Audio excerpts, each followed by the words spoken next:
with the packet, and then what I just distributed to you this evening is an update. We start off by listing you the bills that the governor has since signed. So all those that you're seeing on the first page, starting with SB2, the Building Homes and Jobs Act, all the way going down to page 2, includes SB 35, which I know is one we had been watching, all the way down to AB 1505. Those have all been signed by the governor. So then continuing on page 2, we've identified 3 bills that the league has identified as high priority, and one of them should be somewhat familiar to you. That's the SB 649. This is the Wireless Telecommunication Facilities Bill. The league has made this a top veto priority. They are particularly concerned with the local control that would be stripped away from cities and counties and would force us to lease out public property for wireless equipment, and would eliminate the city's ability to charge fair market rate, and also eliminates public agency input. So I think we have a history of concern with cell towers popping up in the city and around the area, and I think the opposition to this bill would be quite consistent with the City Council's previous position to oppose such land use changes, as well as efforts by the state to erode the city's land use policy. So that would be one that I would recommend that the council consider us sending a letter urging the governor to veto that bill. We haven't spent too much time looking into the AB 1408, which is the crimes and supervised release. However, the league has identified that as a priority item. We tend to not to get into those issues as much here, simply because we're not having to manage a jail and that type of thing. However, it certainly does affect the state as a whole. So that is one the city wanted to take a position on that, but I don't see that it has too much of a direct impact back to Ojai. And then just the other one to list on the other one to note on the list, which is the SB1. It's not one that we're asking to be vetoed or support, but just to note on here that the league is requesting that cities submit their road repair and accountability lists to the state. That item is going to be on the agenda for the October 10th meeting, with a recommendation to adopt that list by amending the CIP, and then we would get that up to the state by the deadline of the middle of the month. We also listed here for your information other items, other bills of potential interest to the city. These are not ones that we have spent much time tracking. However, we wanted to include them since the league had put this information together. Randy, your attendance at the league meeting, or any of these on here things that got your attention that we maybe should weigh in on and to be in support of? Or well, the ones that were actually, I was telling Steve that I pretty much agreed with what the League of California Cities had agreed to. SB1 is important to us for infrastructure.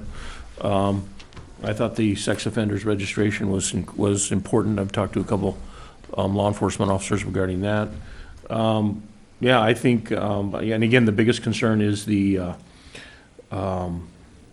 transportation, or not transportation, but the Steve, when you were talking the wireless telecommunications facilities, right? System is, that's definitely overriding our community authority. So I would definitely agree with the leagues to fight that. On which one? Where's wireless on here? At 649. Oh, yeah, wireless, that's number, Yes, yeah, okay. 649. Yeah, that was the one that concerned me. Yeah, I'm pretty much in agreement with what the league has argued for and against. So, shall we have a motion to authorize staff to prepare, forward? Yeah, so moved. Okay. Seconded. Moved and seconded. Any objection?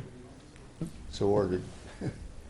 Okay. We'll get that out. Thank you. Now, we did have on here, Steve had asked for a closed session, but that was, I think, before he realized he wasn't going to have 2 council people here. Correct. And there's no point in it. And plus, I think you provided some of the information to us so we can study it. Correct. So, yeah. Okay. So, happy to postpone that. We'll get that. Okay, so is there any further business or council reports? We do. I forgot public comment. Pardon me. We even have. We still have people. Steve. Thank you, Mayor. Steve Quillisi on West Eucalyptus. I just had a question. What did you just vote to do? Did you vote to send a letter about SB 649? Yeah. Or did you vote to send letters in agreement with the League of California Cities positions. Right. It wasn't clear to me which one you did. The one we were emphasizing was the wireless thing. Yes. And then, based upon Randy's recommendation and attendance at the league meeting, we're going to be supportive of the league positions on the rest of the legislation that has not been signed by the governor yet.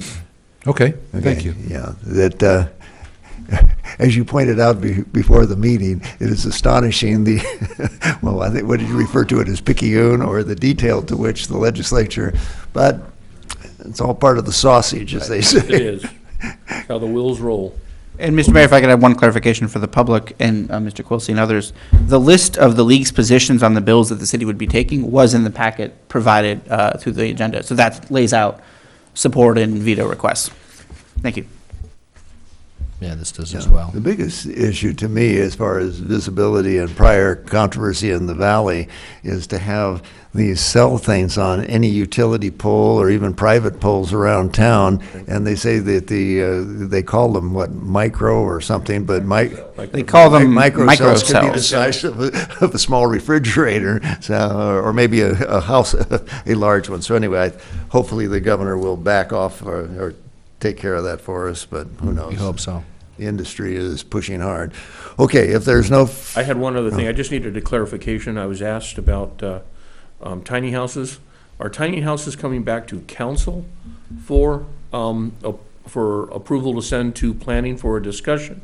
Or are we sending I thought council had made that decision and that Mr. McCleary was going to send that to planning and have them take it up. There was definitely some confusion on the record on that, and we were actually going to ask the council on October 10th to clarify what that direction is. We were trying to go back and scour the record on it, and I must say it's been a bit all over the place. So I think my understanding was that I thought that the council did want to see it come back for some direction first, but it was my intent to ask for some absolute clarity at the October 10th meeting. My understanding was two things. I think it was Savaro, Councilman Savaro, Councilman Lara, Councilman Wyrick, and myself over a year ago had requested that tiny houses be sent to planning. And then the latest Correct. Then the latest discussion was after ADUs was taken care of, that Right. tiny houses would be next on the planning's list to discuss. That's what I remember. So that's why I'm thinking that we gave them direction, once ADU were done, to go ahead and bring tiny houses to planning. But I just needed clarification. If it's gray, let's bring it back on the 10th. Yeah, I'd asked staff to look into it, and I said, well, I'm pretty sure there was some clear direction there, and as they went through and reviewed the notes, that they were not able to give me any type of certainty in terms of, so that was our thought. We figured better to be safe than sorry and get some confirmation. So thank you for bringing it up. Great, thank you, Steve. okay, All right, with that, thank you, Mayor. we stand adjourned. Thank you very much.